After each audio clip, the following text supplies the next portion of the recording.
to listen to our good friend Duff Seidman. Duff is the author of How and CEO of LRN, a great inspirator from whom the Global Compact and many of us individually have learned much. Duff, the floor is yours.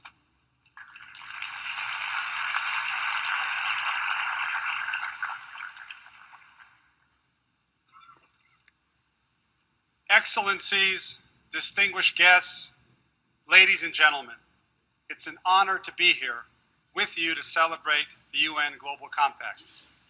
Georg, you and I share the belief that ethics lies at the heart of all sustainable human endeavor. Your leadership is an inspiration to me, and I know countless others. We live in a fast-paced world. It's always on, and we face the blaring assault of never-ending information. Everything is faster: communication, commerce, innovation. So I stand before you today with a counterintuitive message. The faster things get, the more we need to pause. Why? Quite simply, when you hit the pause button on a machine, it stops. When a human being hits their pause button, they start. They start to reflect, to reconnect with their deepest beliefs. We pause to make sense, to rethink fundamentals, such as the nature of capitalism and the relationship of business to society and to the natural world. And we reimagine an even more sustainable path. It has never been more urgent to pause in this deep way. That's because the world is not just rapidly changing, it is being dramatically reshaped, faster than we have yet been able to reshape ourselves. Today, we live in a world of no distance. So few can affect so many others so far away in ways they could never before. A single banker can cause the market to lose billions from his desk in minutes. A vegetable vendor and a cell phone can spark a revolution towards freedom. Mobile apps are disrupting entire industries, bringing strangers into intimate proximity, into our homes and into our cars. Companies were once fortresses, protecting our privacy and their secrets. Today, one hacker, continents away, can expose both, enabling people to see deep into organizations and into the attitudes of the people who run them. 300 years ago, the Scottish philosopher David Hume observed that the moral imagination diminishes with distance. It would follow that as distance decreases, the moral imagination increases.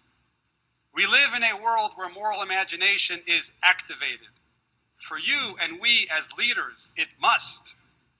That's because our world has gone from connected to interconnected to globally interdependent.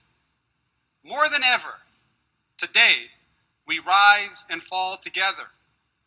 What each of us feels, aspires to, and imagines matters more than ever to everybody else. So therefore, the only viable strategy for winning and creating value in an interdependent world is to forge healthy, sustainable interdependencies so that we rise and do not fall together. That's not easy. We know it's hard. But it's also not complicated. It comes down to human behavior and the values that sustain human relationships. My friends, we've gone from an industrial economy where we hired hands to a knowledge economy where we hired for people's heads, to what is now a human economy where we hire hearts. In this world where machines can outthink, outprocess, and outperform us, it's the things machines cannot do, the things that come from the heart where our values reside, our character, creativity, compassion, humility, that are uniquely valuable in this world and will never be automated or commoditized. But it's one thing to proclaim human values. It is yet another to scale them and embed them. That's the work that urgently needs to be done. Now, to do anything at scale, you need a system. No one, and this is why I'm optimistic, no one is better than business at building systems. CRM, TQM, ERP, HRIS, I can go on and on. When Microsoft Word was fighting WordPerfect, Bill Gates' genius was to build Windows operating system so that apps like Word, Excel, PowerPoint, and email would activity. By analogy, in the human economy, the apps we need are elevated human behaviors. Business must build now the operating system that can run them. I call this the human operating system. A human operating system is one where purpose, as Paul Pullman said, lies at the heart.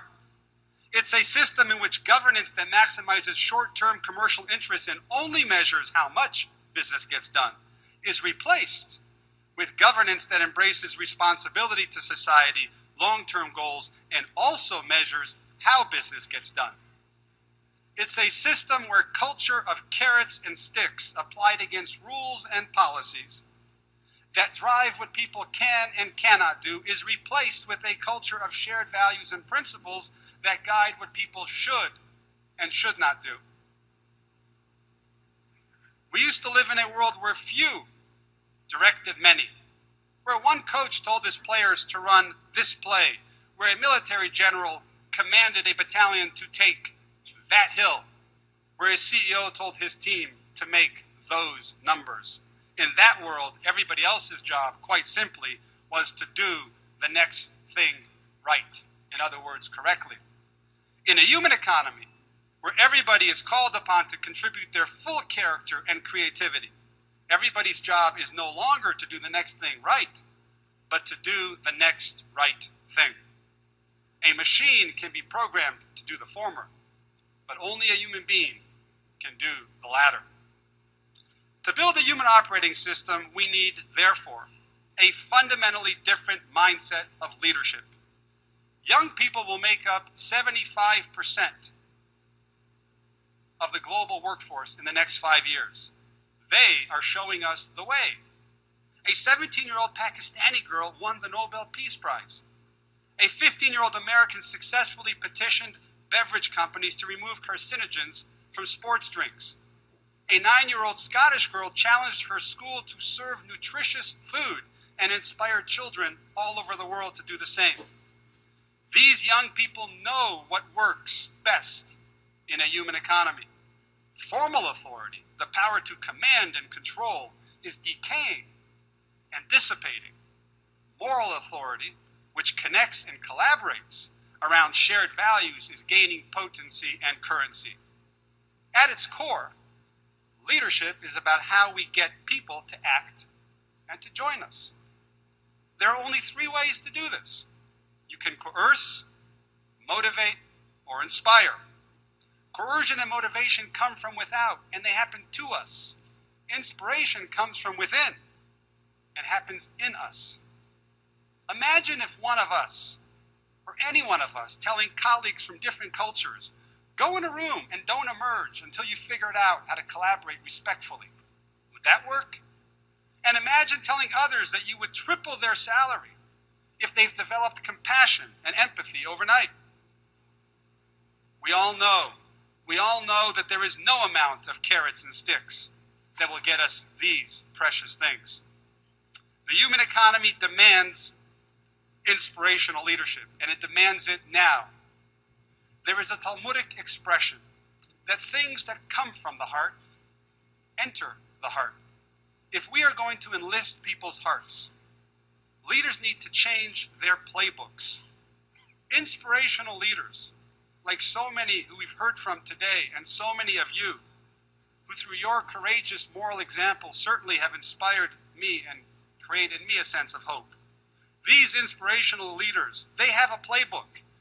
It's to create a context for long-term thinking. They shape culture. They trust people with the truth. They engage in two-way conversations. They take stands on social issues. They create high-trust environments where people feel free to lean in. They make themselves small so that others can do big things. Above all, inspirational leaders see the path ahead as a journey. We all know that life is a journey, right? Because it goes up and down, it zigs and zags.